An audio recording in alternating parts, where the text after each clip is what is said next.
Let me first start by thanking everybody for coming. We appreciate your interest in our voter outreach. And so for the next about an hour, what we are going to do is provide a presentation on the issues.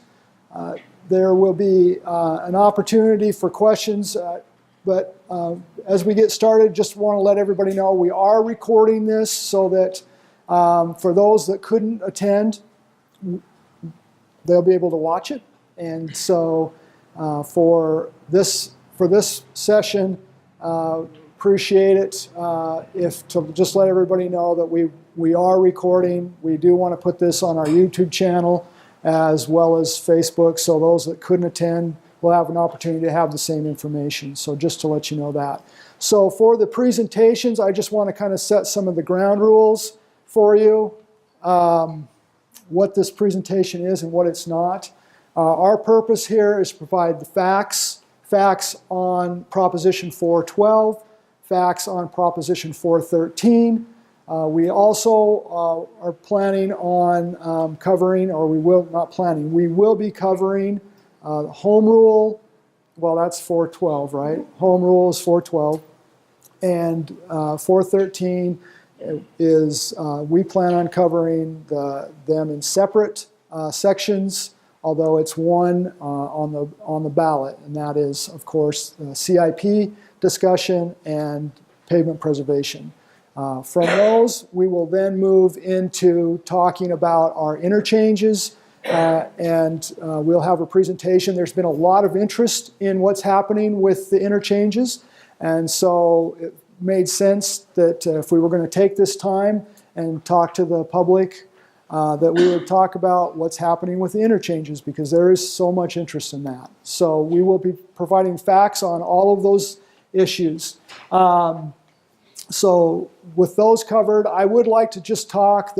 We've had a couple of booths. I don't know how many of you have had an opportunity to see.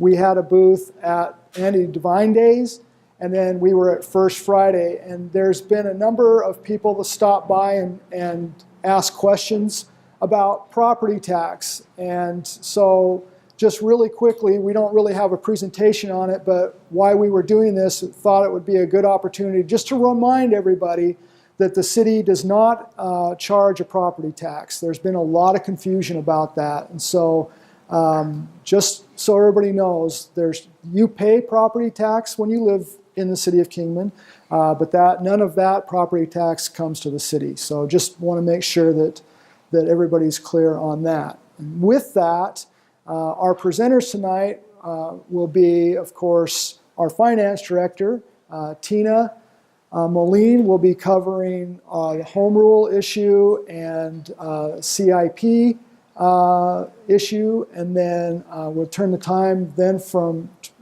Tina to Rob Owen, who is our public works director, and he will cover the pavement preservation section of the presentation, and then wrapping things up with the interchanges will be our city engineer, Greg Henry. So with that, we will turn the time over to Tina. I am going to be covering Proposition 412, which we refer to as the home rule option.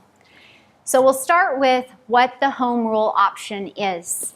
In 1980, Arizona voters approved of a state-imposed spending limit on local governments. Now that spending limit is based on a city's 1980 budget. That budget is adjusted every year by population factor for the city and by inflation factors. What it does not take into consideration is that a city's services and programs since 1980 may have increased. There may be more services and more programs that are provided to the city residents, as well as some of those programs, such as our water, sewer, and sanitation services, are provided to citizens outside of the city limits, so county residents. And so those residents are not included in that population factor adjustment. So because of this, the state constitution said, you know what, cities? You can go ahead and adopt an alternative to that state-imposed spending limit. And for us, that is the home rule option. And the home rule option excludes certain expenditures from that state-imposed limitation.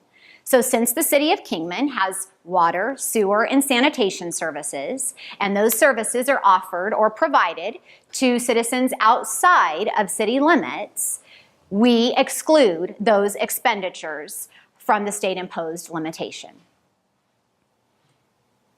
So who approves the home rule option? Well, you, as the City of Kingman registered voters, you approve that. And you have approved that since 1988.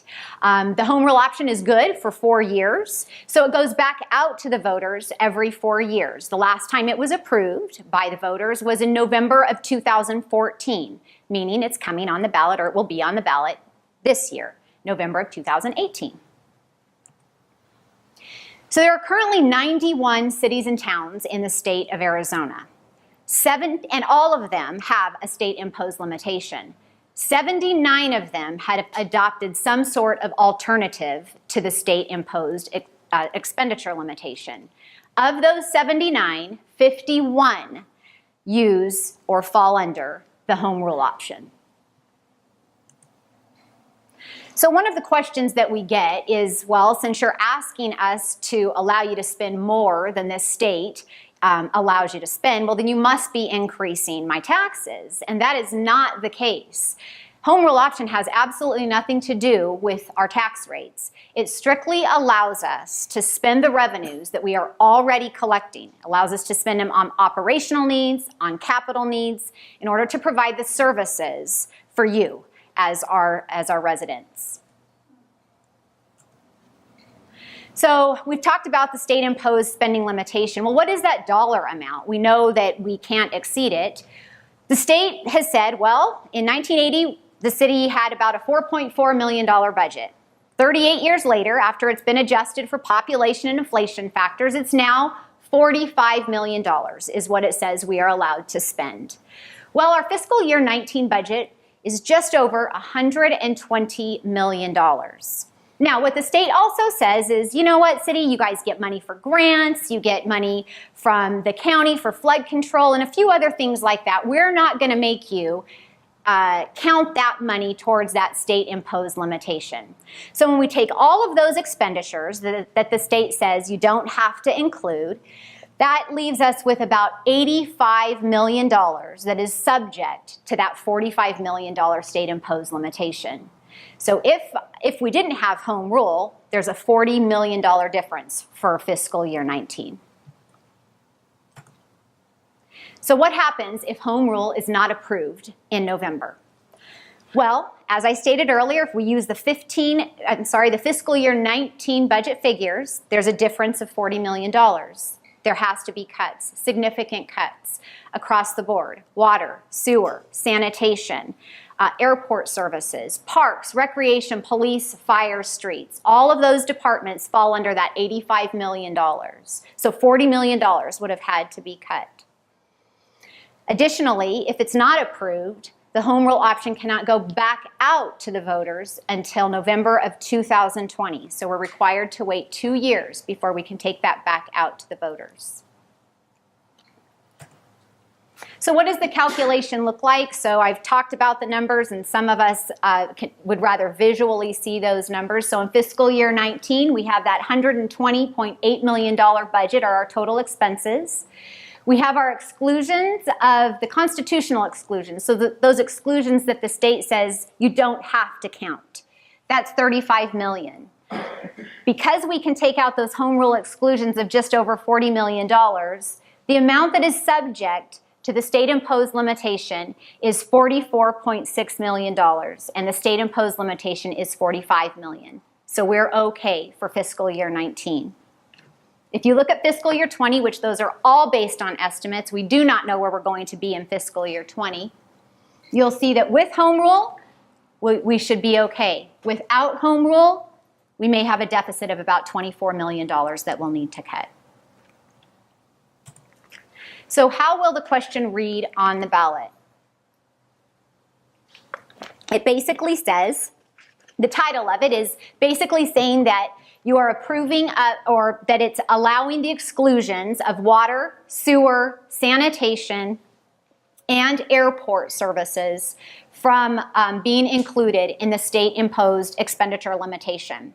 So a yes vote shall have the effect of allowing expenditures of the water, sewer, sanitation, and airport services to be excluded from the state expenditure limitation. A no vote shall have the effect of retaining the state-imposed expenditure limitations regardless of the availability of funds.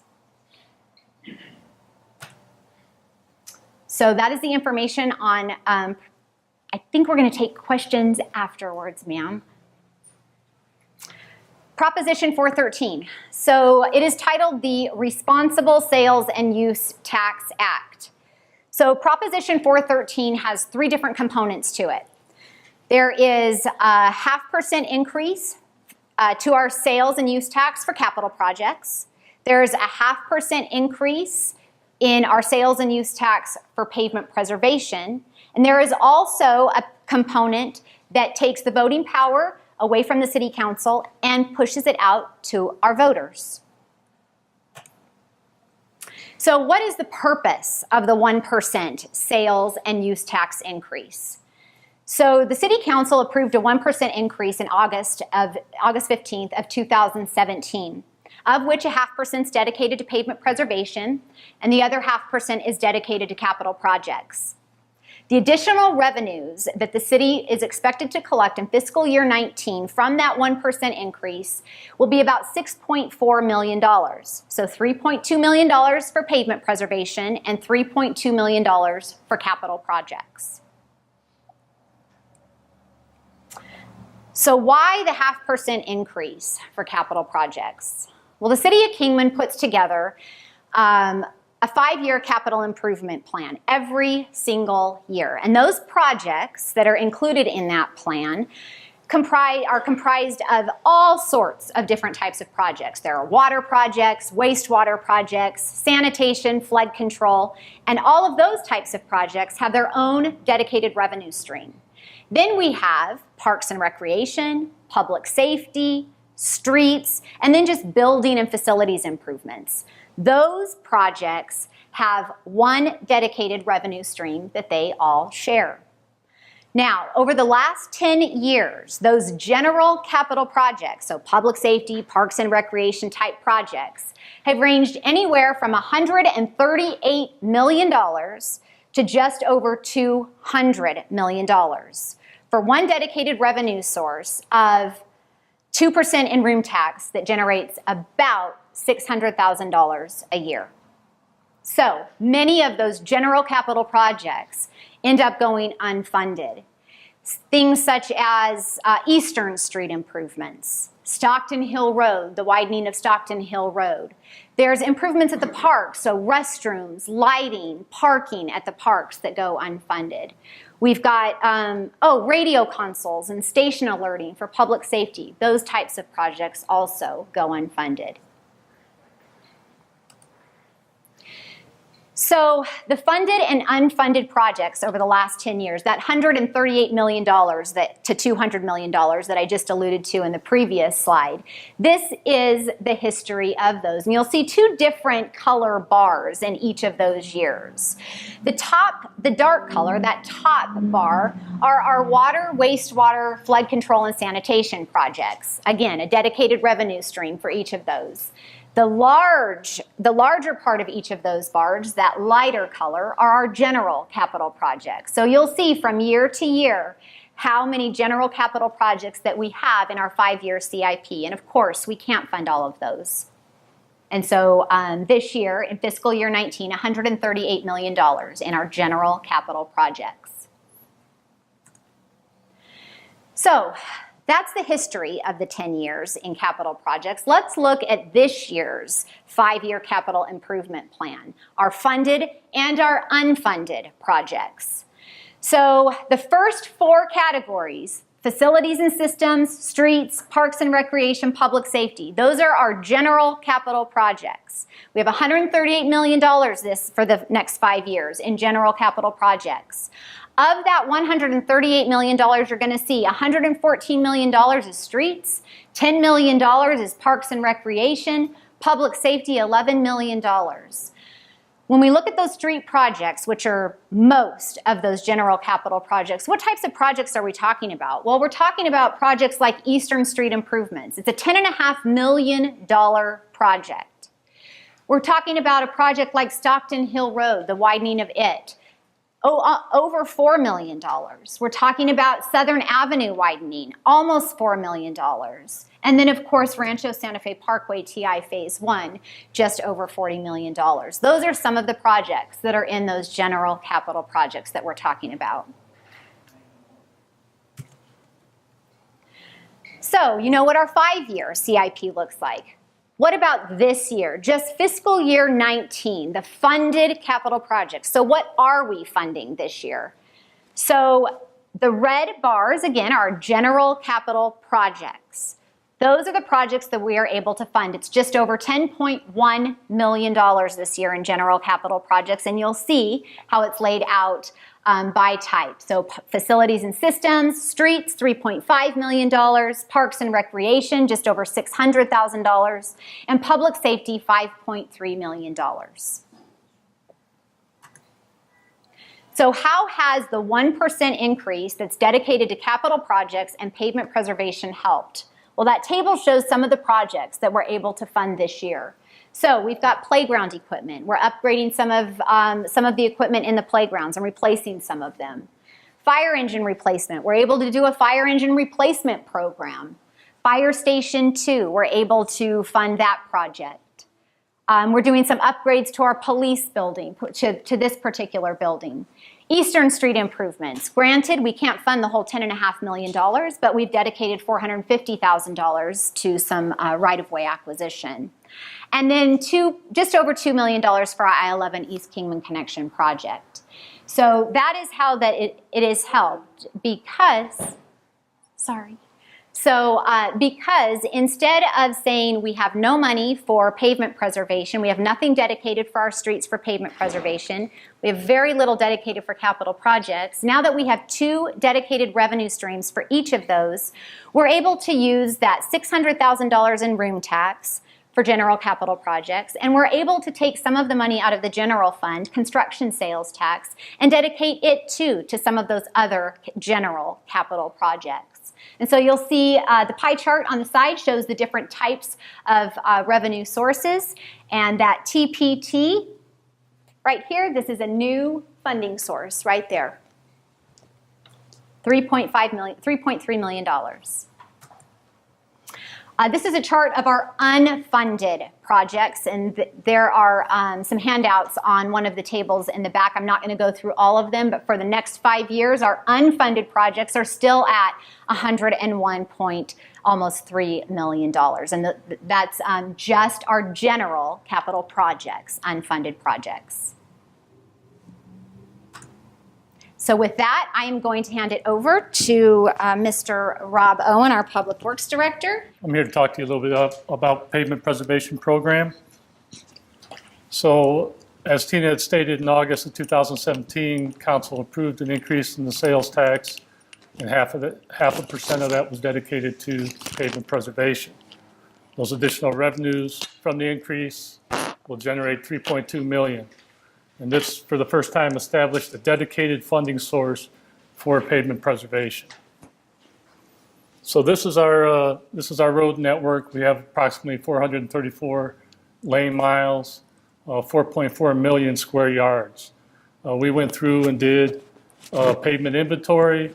Our PCI, which is kind of a technical term for the condition of our asphalt, came in at 44. And a good system would come in around 80. So the theory behind pavement preservation is to do it early and do it cost effectively. What you spend to treat your asphalt early is much cheaper than what you will spend if you defer that maintenance. And that's kind of the situation we found ourselves in. So again, for every $1 spent in keeping a good road good precludes spending between $6 and $14 later to rebuild that one. This chart shows our historic spending levels. They averaged about $800,000 per year. And this also shows with the additional 0.5% TPT, what funding levels we would be able to achieve for pavement preservation projects. This shows our 2019, fiscal year 2019 planned projects. They're pretty evenly distributed across the city. There's an eastern project and a western project. The big items in that will be the Stockton Hill Road mill and overlay from Gordon to Airway.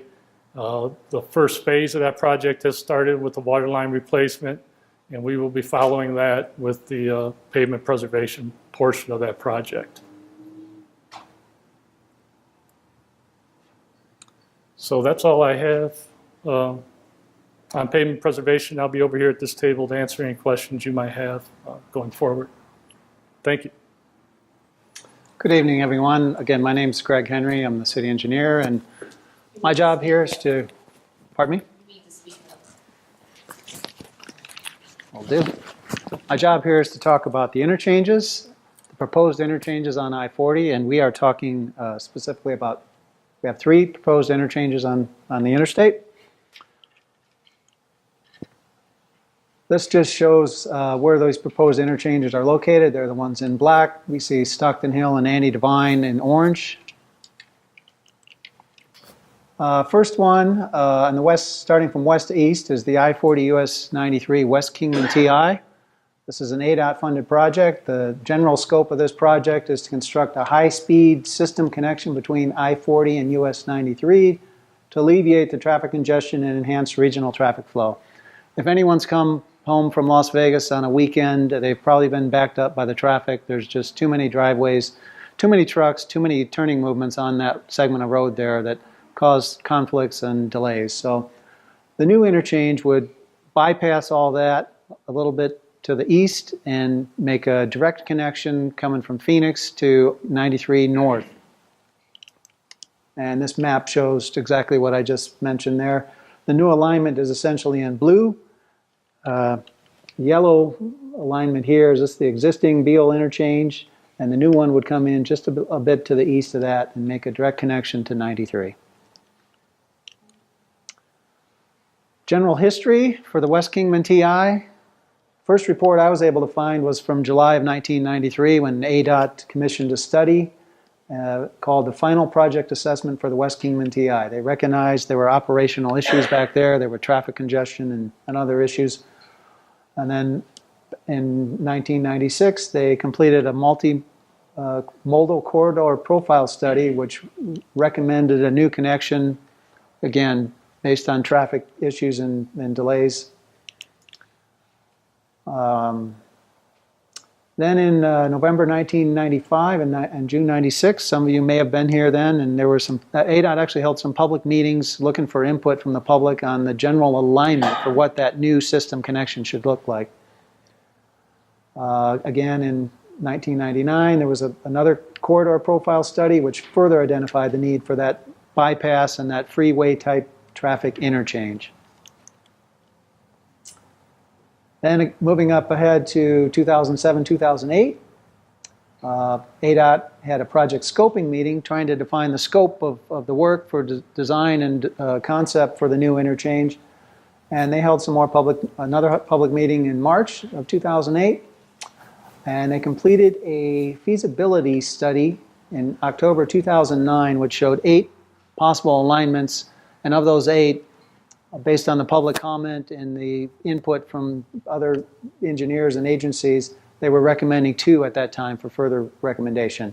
The one that I showed you on that slide was the final alignment that everyone came up with. It was essentially the easiest connection. The less if anyone is familiar with the topography, there's some mountains there that have to come around, and there's a lot of rock that has to be excavated. So the alignment that was shown, and I can certainly answer more questions as we get over in the groups, but that was the one that was chosen, and that's the general reason why. Then, between 2011 2018, ADOT completed the scoping. They completed a design concept report.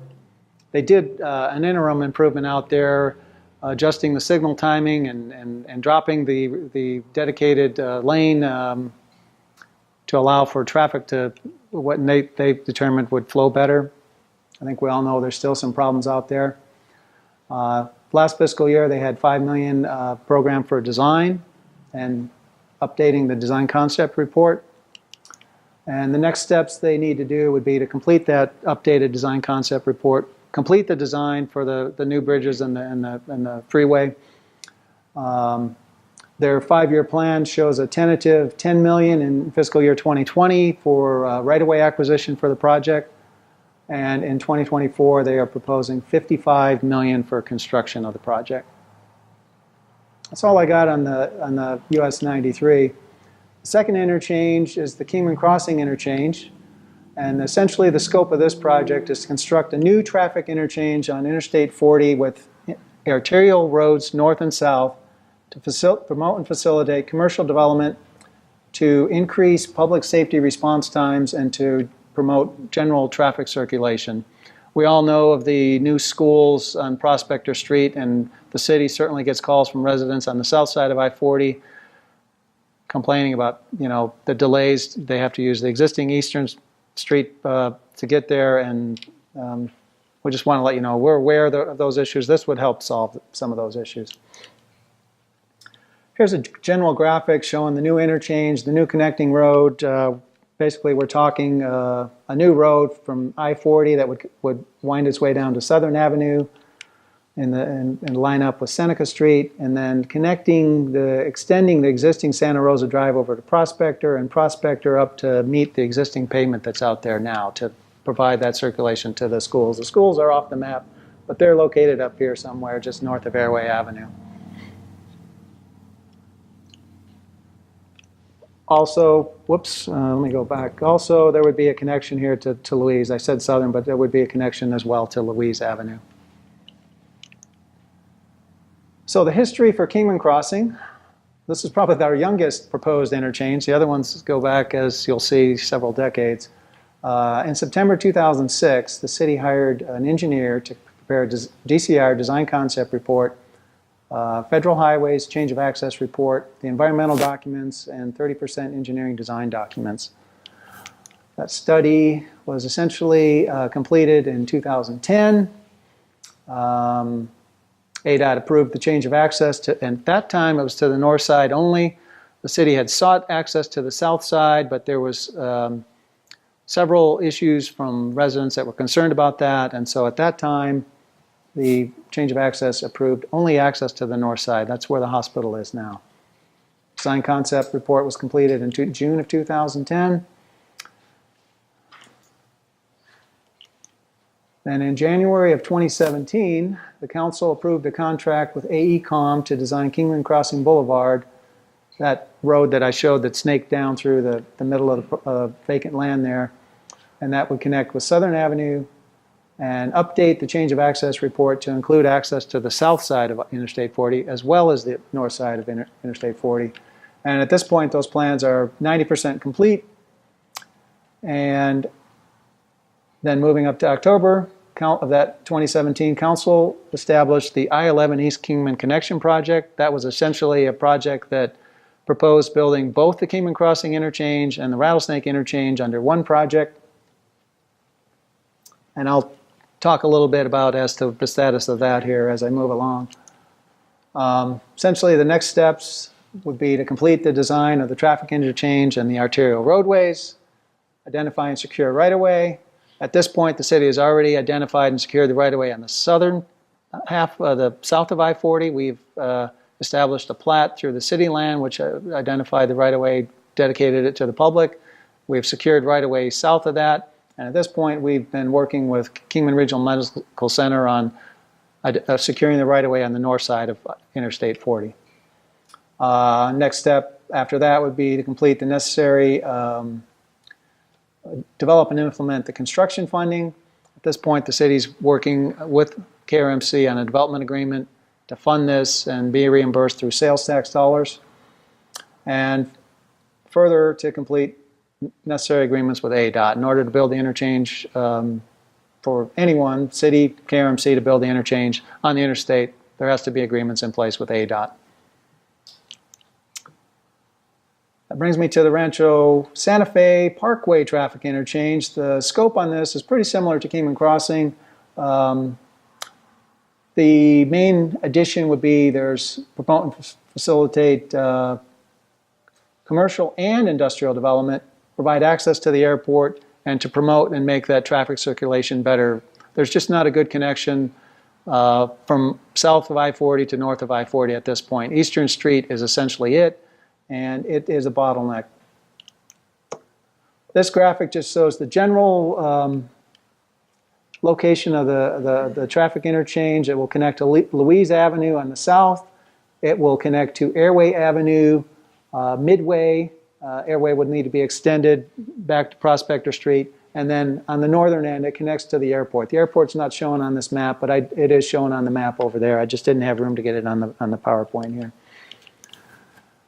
History for Rancho Santa Fe. This is actually the oldest interchange. This was shown on a general plan back in 1971. And it was discussed again in the transportation study from November of 1980. So we're talking about 5 decades here on this one. Back in 1998-99, the city hired a consultant. They conducted an interchange assessment. The recommendation at that time was to locate it at the present location at the Rancho Santa Fe Parkway alignment.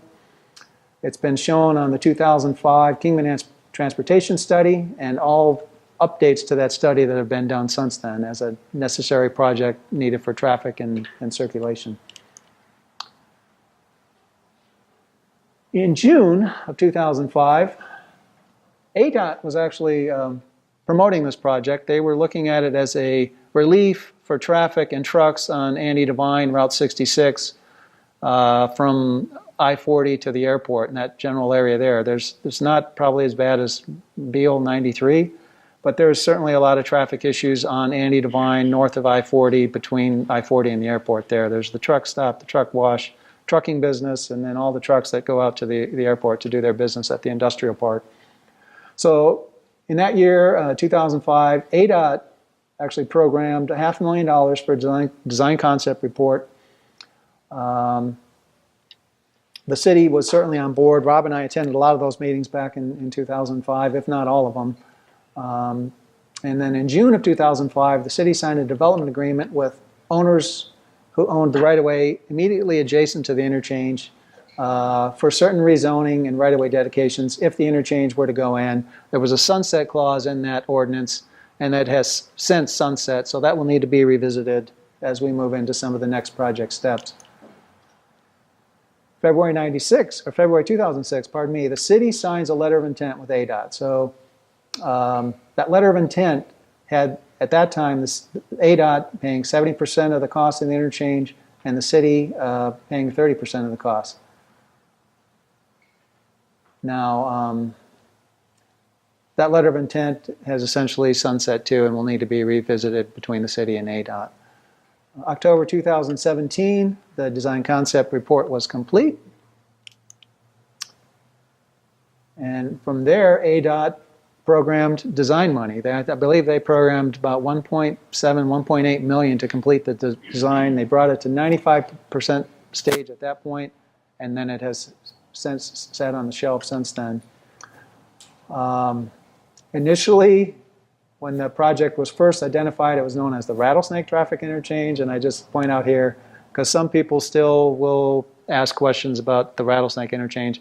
It is essentially the Rancho Santa Fe Parkway Interchange now. The council passed a resolution to change the name of the road back in 2009. ADOT back in 2009 had programmed $18 million for construction. They were working on the design. They had $18 million that they thought they were going to participate for construction. And that's about the same time there was an economic recession. And so that money trickled down to $5 million for the next 3 years, 2010, 11, and 12. And then after 2012, it fell off ADOT's 5-year plan. And then in June 2011, the 95% plans were complete. Again, they are still complete to 95%, and that's one of the steps that I'll point out that needs to be completed here. And then just the city has had this on our 5-year plan as one of those unfunded projects that Tina mentioned. So hopefully that'll change in the coming years, but it's still unfunded at this point. October last year, the council established the I-11 East Kingman Connection project. And then in June of this year, the council hired a program manager to essentially manage the I-11 East Kingman Connection project, which again involves both interchanges. At this point, there's more focus on the Rancho Parkway interchange with matrix design and a limited amount of focus on the Kingman crossing due to the proposed development agreement. Next steps for this are complete the design of the traffic interchange and the roadways, identify and secure right-of-way, and there was some money that the council budgeted in our current fiscal year for right-of-way on Airway Avenue and Rancho Santa Fe Parkway that we're proceeding with. Update the change of access report because it was the old one that was approved, which did include access to both sides of I-40. It has since expired because after 10 years, the federal highways want to see new traffic reports and new environmental reports. So that work is in progress under our current contracts with Matrix. Develop and implement construction funding and complete the necessary agreements with ADOT. And so those are the steps for the Rancho Santa Fe Parkway. And that's the end of my presentation.